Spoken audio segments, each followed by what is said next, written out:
राम राम साहब,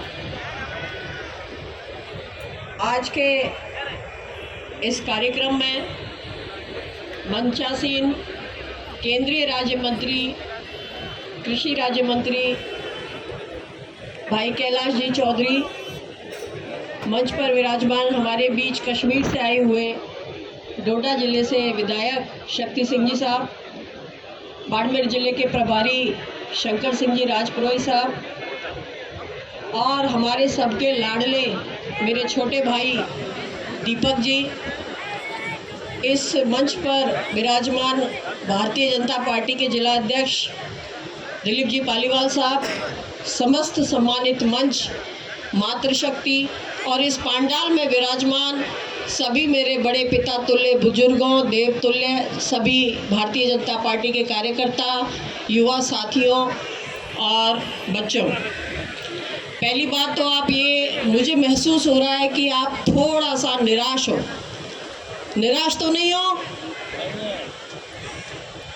बिल्कुल नहीं हो? बिल्कुल अच्छी बात है। तो अपन एक बार जोरदार नारा लगाएंगे और दोनों हाथ उठा के लगाओ और मुझे बताओ कि आप निराश नहीं हो, बिल्कुल ऊर्जा के साथ यहाँ बैठे हो। भारतीय जनता पार्टी,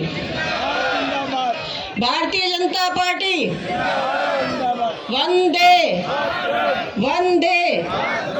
सबसे पहले तो मेरी मातृशक्ति को धन्यवाद दूंगी कि आज इतनी बड़ी संख्या में आकर के आपने ये सिद्ध कर दिया कि हम भी किसी से कम नहीं। बहुत बहुत धन्यवाद। आज इस चुनावी भाषण में, क्योंकि आज ग्रामीण क्षेत्र का कार्यालय का उद्घाटन जो है भाई दीपक जी के लिए किया जा रहा है और आप एक छोटे से बुलावे में इतनी बड़ी संख्या में आए हैं और शुरुआत हुई है, उसके लिए आप सबको एक बार पुनः मेरी तरफ से बहुत बहुत साधुवाद दिया जा रहा है। बहुत बहुत साधुवाद मेरी तरफ से आपको, धन्यवाद।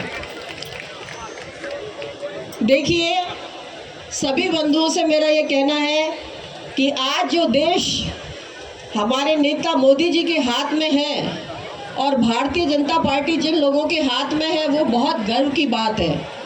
मोदी जी एक ऐसे नेता हैं जो भारत में नहीं विदेशों में भी उनका सम्मान किया जाता है। कोई आज जब वो विदेश में जाते हैं तो दूसरे देशों के नेता भी उनसे, कोई तो उनसे उनके पैर छूता है, कोई ऑटोग्राफ लेता है, कोई उनको अपना नेता मानता है, कोई हीरो मानता है। ऐसे पार्टी के साथ जुड़ कर के काम करना और उस पार्टी का सम्मान दूसरे देशों में बढ़ना, ये बहुत बड़ी बात है।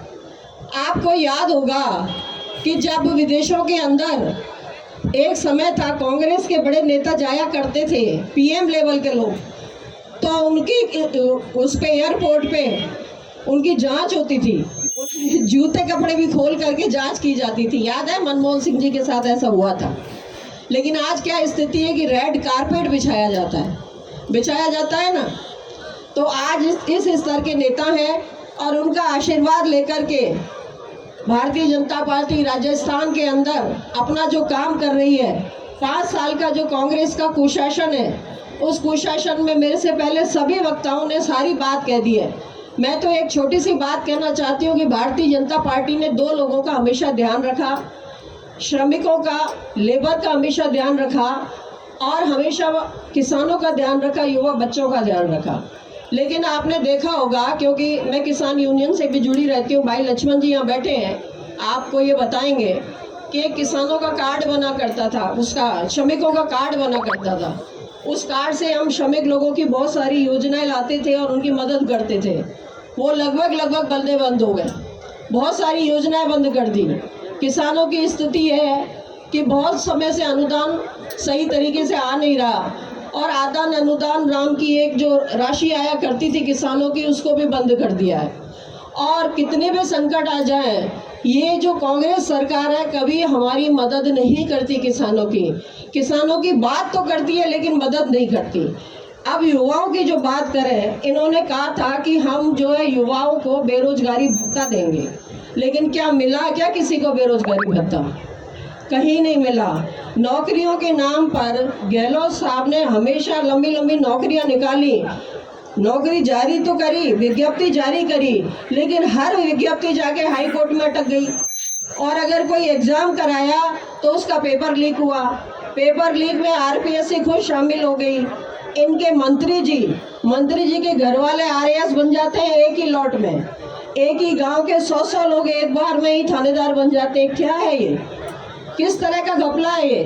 हमारे युवा बच्चों के साथ किस तरह की ये मनमानी हो रही है, किस तरह के उनके भविष्य के साथ खिलवाड़ हो रहा है, ये सारी चीज़ें आप जानते हैं।